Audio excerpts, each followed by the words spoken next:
सूरज निकल गया, तुम भी बिस्तर छोड़कर निकलो। सूरज निकल गया, पूरब निकल गया, लेकिन चंदूलाल मरे जैसे पड़े हैं, चूहे की तरह।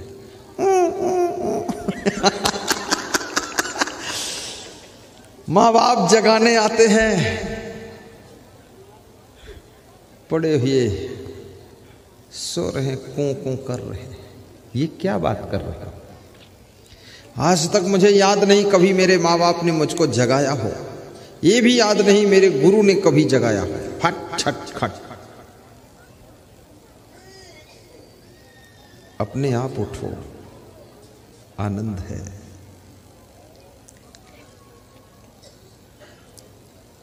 और यदि बहुत निश्चिंत सोना चाहते हो तो अपने घर का मेन गेट अच्छा लगाइए, मोटा सा ताला डालिए और हर महीने में ताला बदल दीजिए। चतुराई सिखा देता हूं। तो पुराना ताला क्या करोगे? वो गुरु जी को दान दे दीजिए।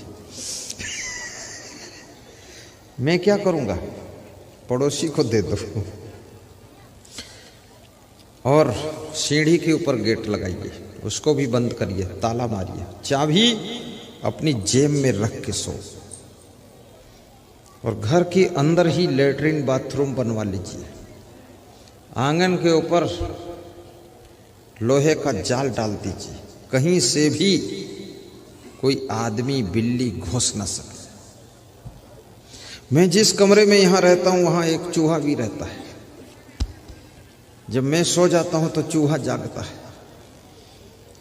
और जो भी भक्त लोग हमको फल फूल नाश्ता देते हैं उनको खोलता है गठरी, वो खोल खोल के देखता है क्या आया मेरे लिए। मेरे सिरहाने रख दिया संतों ने कुछ काजू किशमिश, तो उसको खोल के फाड़ रहा था तो कुछ खुड़बुड़ हो रहा था, पर मुझे बहुत गहरी नींद थी तो मैं उठा तो नहीं। पर चूहे ने कहा कि तुम्हारा ही हिस्सा नहीं है, मेरा भी हिस्सा है, क्योंकि मैं गणेश का वाहन हूं। अगर खाने नहीं दोगे तो गणेश को पीठ पर बिठाऊंगा भी नहीं। चूहा गणेश का वाहन है, इसलिए चूहे को मारना नहीं चाहिए, लेकिन गणेश जी को अपने वाहन को भी थोड़ा कंट्रोल में रखना चाहिए। गणेश जी ने अपना वाहन बेकंट्रोल छोड़ रखा। गणेश जी से भी प्रार्थना है कि अपने वाहन पर थोड़ा कंट्रोल कीजिए। हमारे देवी देवता कितने संतोषी हैं। गणेश जी को कहा गया कि वाहन चुन लो तो उन्होंने चूहा चुना। शिव जी से कहा गया अपना वाहन चुनो तो उन्होंने बैल को चुना। कमाल है। यमराज से कहा गया तुम भी वाहन चुन लो तो उन्होंने भैंसा को चुना। तो यमराज से देवताओं ने पूछा भैंसा क्यों चुना? घोड़ा चुनते स्पीड से पहुंचते मार देते जिसको मारना। बोले तुम्हें क्या पता, भैंसा इसलिए चुना जिसको मैं न मार पाऊं तो मेरा भैंसा मार देगा। बहुत विचित्र है।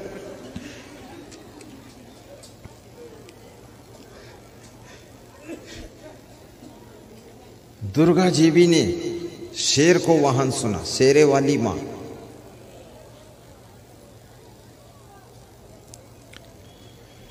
तंदुरुस्ती और सेहत चाहने वालों सुनो, सोना गलत है आपका, सोना गलत है आपका, सूरज निकल आने की बात। दोहराओ साधु लोग।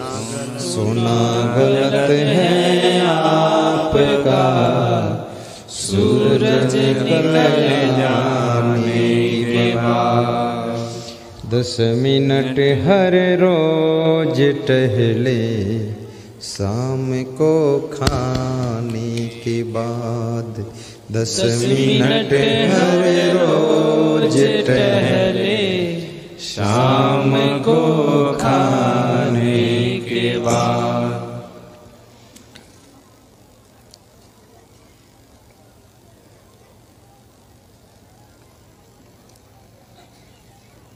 स्वर्ग स्थिता नाम यही जीवलोक के 4 चिन्हानि बसंत देह।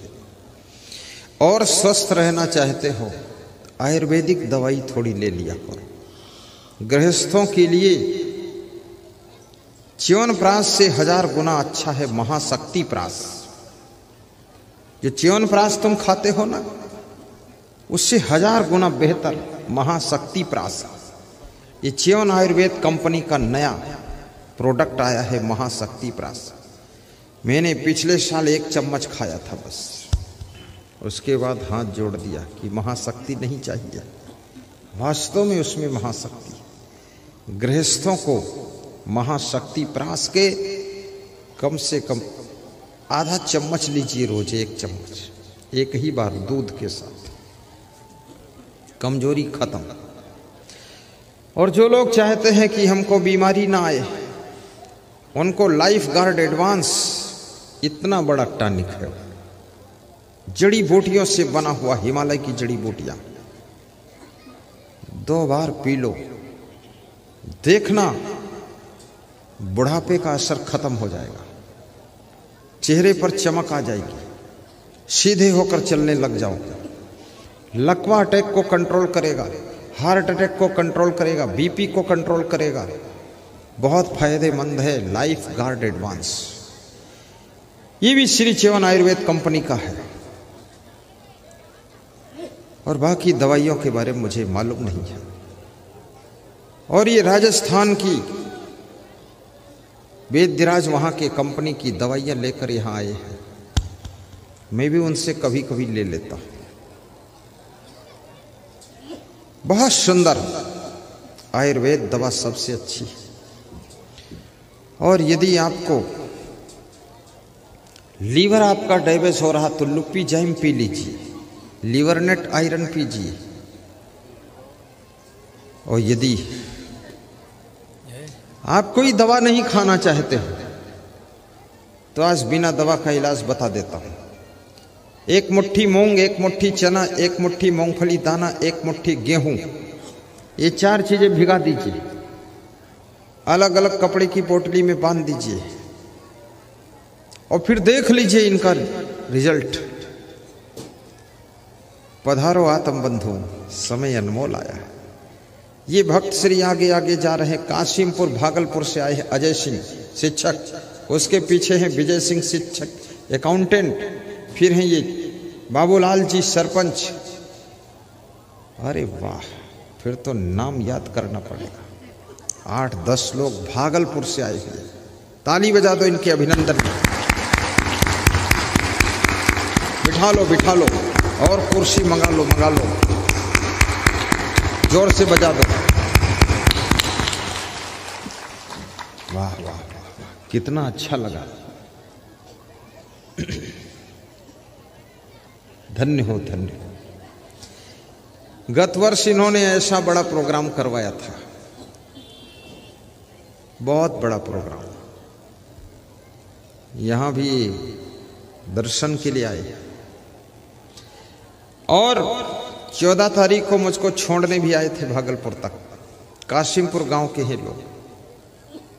आज फिर मन में ठान लिया कि गुरुदेव के दर्शन के लिए फिर चलना है मेघौना। और यहां आकर के ये साधारण व्यक्ति नहीं है। ये प्रोग्राम भी रईपुरा के लिए लेने के लिए आए हैं, बनियाचक के लिए लेने के लिए आए हैं। इनको 4 प्रोग्राम चाहिए अगले साल के लिए, 4। ये प्रोग्राम के प्लेटफार्म है। ये बात सही है ना? ताली बजा दो। प्रीतम कुमार, सबके नाम लिखकर भेजो। साहिब बंदगी बोलो। बैठो आराम से, कोई उठना मत। कौन उठ रहा? पकड़ लो, बैठ जाओ 5 मिनट और। हाँ, थोड़ा सा उठने ना दो किसी को। पाँव में रस्सी बांध करके अपने पाँव से बांध लो। जब उठे तो तुम भी खींचो साथ में। जाने नहीं दूंगा। साहिब बंदगी बोलो। ध्यान दीजिए।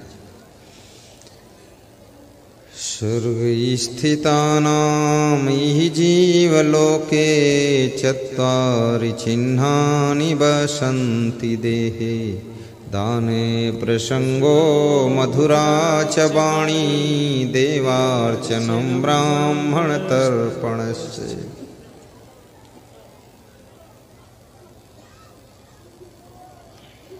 चौथी चीज जो ब्राह्मण के समान है। ब्राह्मण किसे कहते हैं?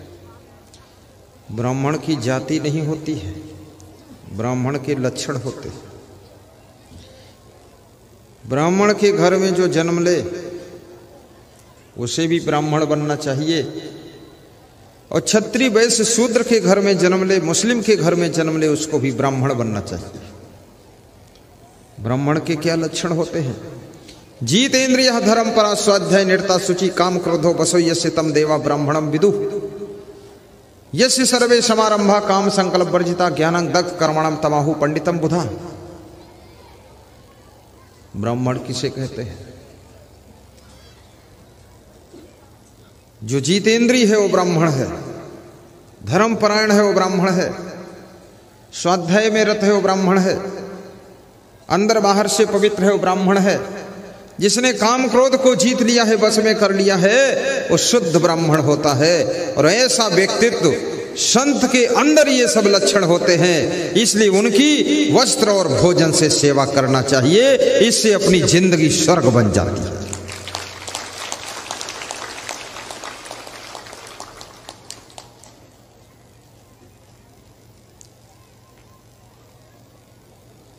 चार चीजें जिंदगी को स्वर्ग बनाती है। मीठी वाणी, दान करने का स्वभाव, देवी देवताओं का सम्मान और ब्राह्मण की वस्त्र और भोजन से सेवा। ब्राह्मण की परिभाषा भी बता दिया मैंने।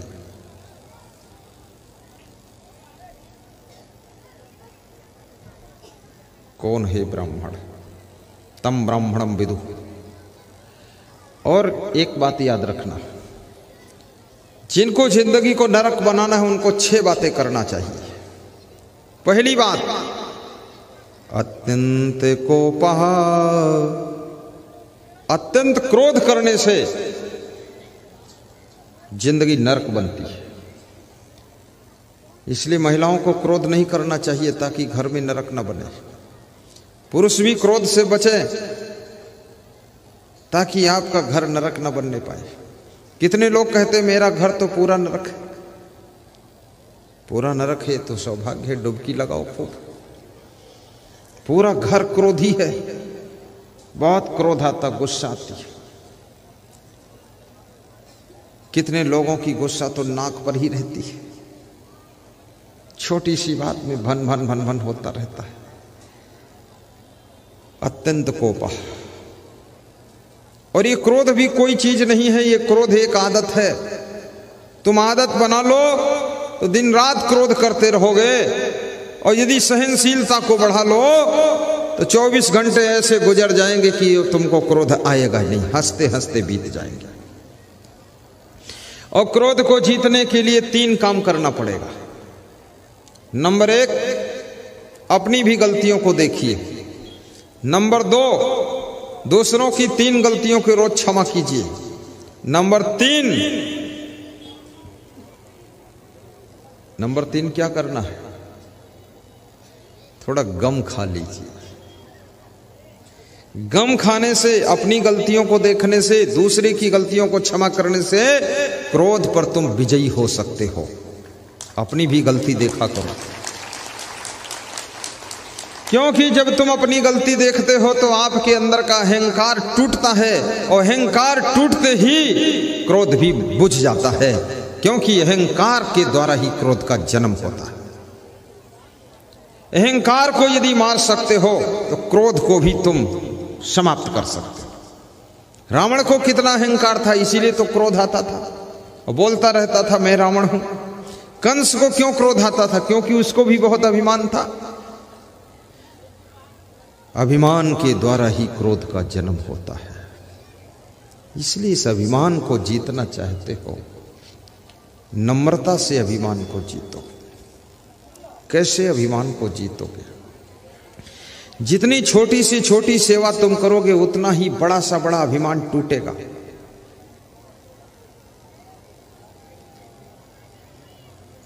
झाड़ू लगाने से भी अभिमान टूटता है, चरण छूने से अभिमान टूटता है, नमस्कार करने से, हाथ जोड़ने से भी अभिमान टूटता है। जब तक अभिमान रहेगा हाथ जोड़ नहीं सकोगे, चरण छू नहीं सकोगे, झाड़ू लगा नहीं सकोगे। और अभिमान जब मरेगा झाड़ू लगाना शुरू करोगे, अहंकार मरना शुरू कर देगा। इसलिए छोटे छोटे कामों को करिए तो अभिमान टूटता है। बर्तन मांजने से भी अभिमान टूटता है।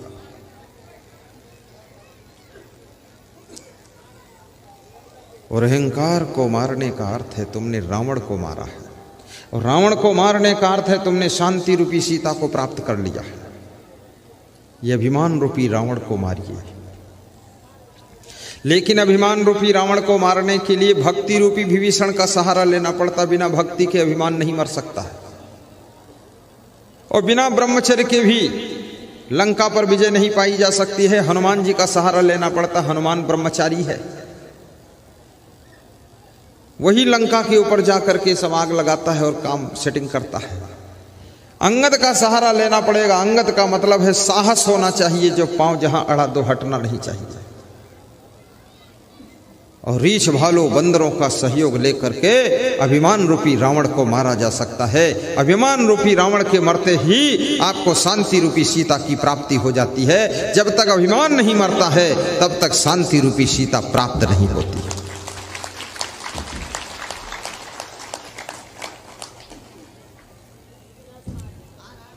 बोलिए सद्गुरु भगवान की जय।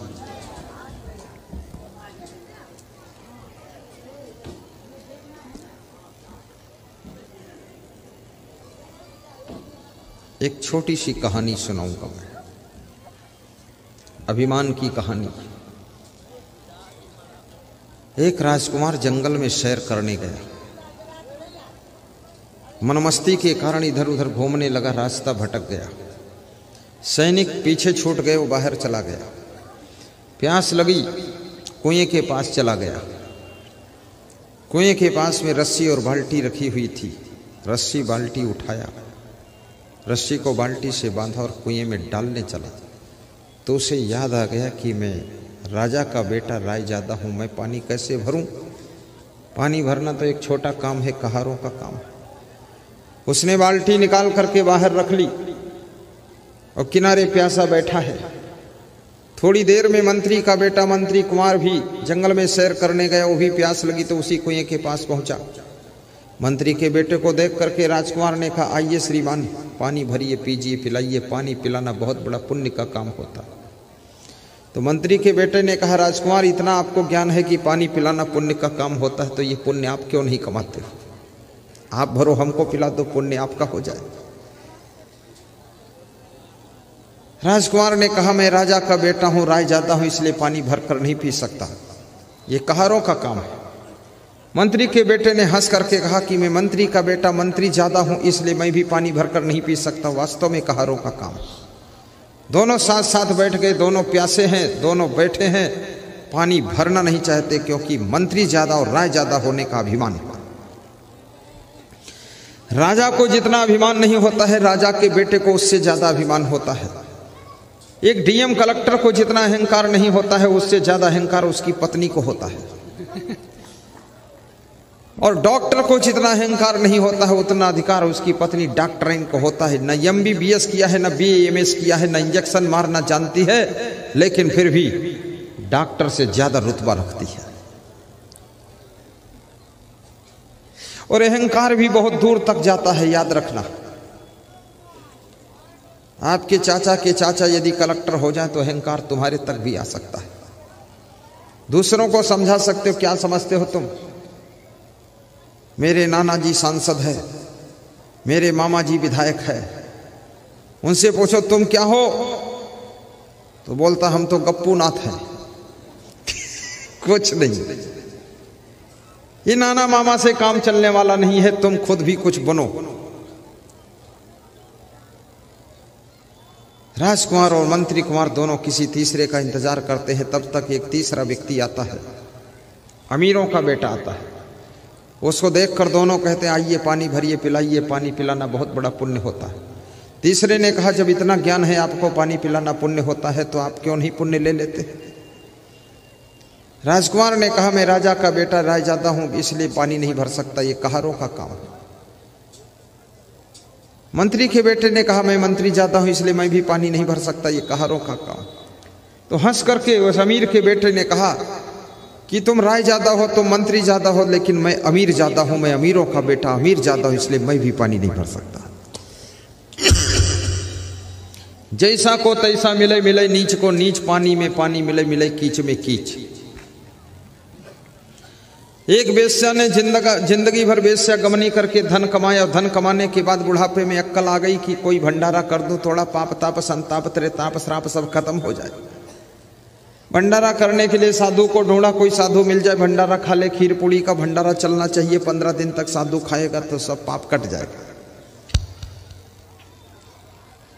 जिस साधु के पास जाती थी कोई साधु हिम्मत नहीं करता था कि वेश्या का भंडारा खाऊं, सबको डर लगता था वेश्या के घर कैसे जाऊं। वेश्या को डर नहीं लगता साधु के पास कैसे जाऊं, लेकिन साधु को डर लगता कि वेश्या के पास कैसे जाऊं। क्योंकि याद रखना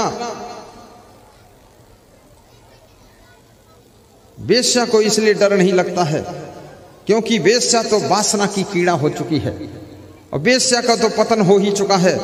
लेकिन साधु को वेश्या से इसलिए डर लगता है कि हजारों पुरुषों को इसने भ्रष्ट किया है, कहीं तिरछी आंख से मेरी ओर न देखे जो मुझको भी लड़खड़ा दे।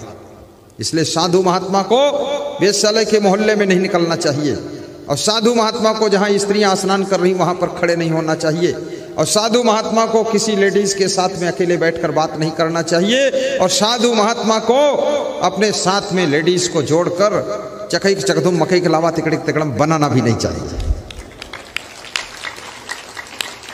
ठीक से वैराग्य रखो, क्या जरूरत है। त्याग जगत को घूम न देखे, मानुष जन्म सफल कर देखे।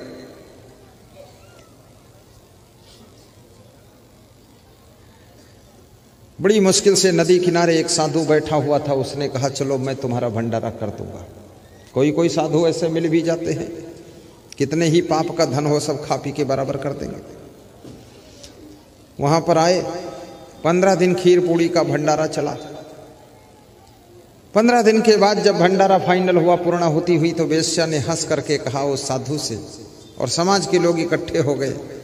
गांव के लोग भी सोच रहे थे चलो बुढ़ापे में भी इसको कुछ ज्ञान हो गया, पुण्य कर दिया। सुबह का भूला शाम तक वापस लौट करके आ जाए तो उसको भूला नहीं कहा जा सकता है। और जिंदगी में कितनी गलतियां किया हो, लेकिन लास्ट में अगर संभल गया है, पश्चाताप कर लिया है, तो उसकी गलतियों को एक कुदरत भी क्षमा करने लग जाती है।